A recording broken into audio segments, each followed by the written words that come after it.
ચેતરભાઈએ આદિવાસીઓના હક અને અધિકાર માટે ગુજરાતની જનતા માટે લડવાનું પસંદ કર્યું, ભાજપમાં જવાનું પસંદ કર્યું ને એટલા માટે ભાજપે એને જેલમાં નખાવ્યા છે.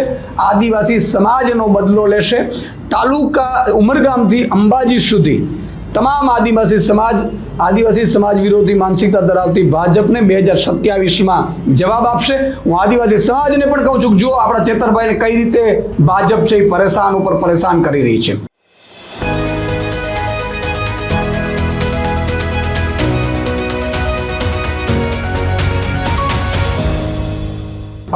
ચેતરભાઈ વસાવાને ભાજપે ખોટા કેસમાં ફસાવ્યા એવી દલીલો કરી કે વારંવાર આ ચેતરભાઈ વસાવા છે એ વિવિધ ગુનાઓ કરે છે.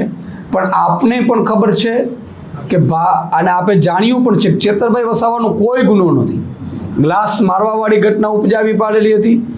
આ પણ વન કર્મચારીને અને જે વન કર્મચારીઓએ રાત્રે 2 વાગે ખેડૂતોનો ઊભો પાક લણી નાખ્યો હતો, કાપી નાખ્યો હતો.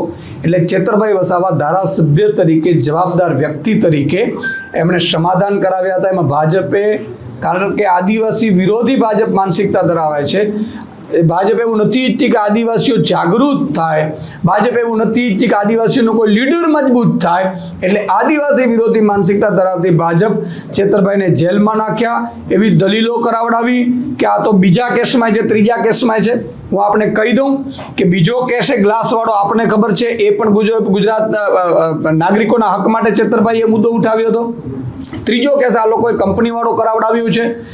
એમાં પણ બ્લાસ્ટમાં જે કર્મચારીઓ, મજૂરો, શ્રમિકો મૃત્યુ પામ્યા છે એને વળતર વધુ અપાવવા માટે ચેતરભાઈ ત્યાં પહોંચ્યા હતા. તો એમાં એને શું ગુનો કર્યો? ચેતરભાઈએ કોઈ બુટલેગરી નથી કરી, ચેતરભાઈ દારૂ નથી વેચ્યો, ચેતરભાઈએ કોઈને મર્ડર નથી કર્યા. ચેતરભાઈએ આદિવાસીઓના હક અને અધિકાર માટે, ગુજરાતની જનતા માટે લડવાનું પસંદ કર્યું, ભાજપમાં જવાનું પસંદ કર્યું ને એટલા માટે ભાજપે એને જેલમાં નખાવ્યા છે. આદિવાસી સમાજનો બદલો લેશે. તાલુકા ઉમરગામથી અંબાજી સુધી તમામ આદિવાસી સમાજ વિરોધી માનસિકતા ધરાવતી ભાજપને 2027માં જવાબ આપશે. હું આદિવાસી સમાજને પણ કહું છું કે જો આપણા ચેતરભાઈને કઈ રીતે ભાજપ છે એ પરેશાન ઉપર પરેશાન કરી રહી છે. રહી વાત અદાલતની, તો અદાલતનો જે પણ નિર્ણય આવ્યો, અમે ઉપલી અદાલતમાં જઈશું. મારી લીગલ ટીમ સાથે પણ ચર્ચા થઈ છે. આગામી સમયમાં આ મામલે અમે ઉપલી અદાલતમાં જશું અને અમને પૂરો વિશ્વાસ છે કે આગામી સમયમાં સારો નિર્ણય આવશે. અદાલત શ્રી અમને ન્યાય આપશે. ચેતરભાઈ વસાવાને ભાજપે ખોટા કેસમાં ફસાવ્યા એવી દલીલો કરી કે વારંવાર આ ચેતરભાઈ વસાવા છે એ વિવિધ ગુનાઓ કરે છે. પણ આપને પણ ખબર છે કે અને આપે જાણ્યું પણ છે કે ચેતરભાઈ વસાવાનો કોઈ ગુનો નથી. ગ્લાસ મારવાવાળી ઘટના ઉપજાવી પાડેલી હતી. આ પણ વન કર્મચારીને અને જે વન કર્મચારીઓએ રાત્રે 2 વાગે ખેડૂતોનો ઊભો પાક લણી નાખ્યો હતો, કાપી નાખ્યો હતો. એટલે ચેતરભાઈ વસાવા ધારાસભ્ય તરીકે, જવાબદાર વ્યક્તિ તરીકે એમણે સમાધાન કરાવ્યા હતા. એમાં ભાજપે, કારણ કે આદિવાસી વિરોધી ભાજપ માનસિકતા ધરાવે છે, ભાજપ એવું નથી ઈચ્છતી કે આદિવાસીઓ જાગૃત થાય, ભાજપ એવું નથી ઈચ્છતી કે આદિવાસીઓનો કોઈ લીડર મજબૂત થાય. એટલે આદિવાસી વિરોધી માનસિકતા ધરાવતી ભાજપ ચેતરભાઈને જેલમાં નાખ્યા એવી દલીલો કરાવડાવી કે આ તો બીજા કેસમાં છે, ત્રીજા કેસમાં છે. હું આપને કહી દઉં કે બીજો કેસ એ ગ્લાસવાળો આપણને ખબર છે, એ પણ ગુજરાત નાગરિકોના હક માટે ચેતરભાઈએ મુદ્દો ઉઠાવ્યો હતો. ત્રીજો કેસ આ લોકોએ કંપનીવાળો કરાવડાવ્યું છે. એમાં પણ બ્લાસ્ટમાં જે કર્મચારીઓ, મજૂરો, શ્રમિકો મૃત્યુ પામ્યા છે એને વળતર વધુ અપાવવા માટે ચેતરભાઈ ત્યાં પહોંચ્યા હતા. તો એમાં એને શું ગુનો કર્યો?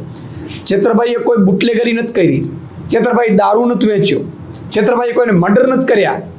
ચેતરભાઈએ આદિવાસીઓના હક અને અધિકાર માટે, ગુજરાતની જનતા માટે લડવાનું પસંદ કર્યું, ભાજપમાં જવાનું પસંદ કર્યું ને એટલા માટે ભાજપે એને જેલમાં નખાવ્યા છે.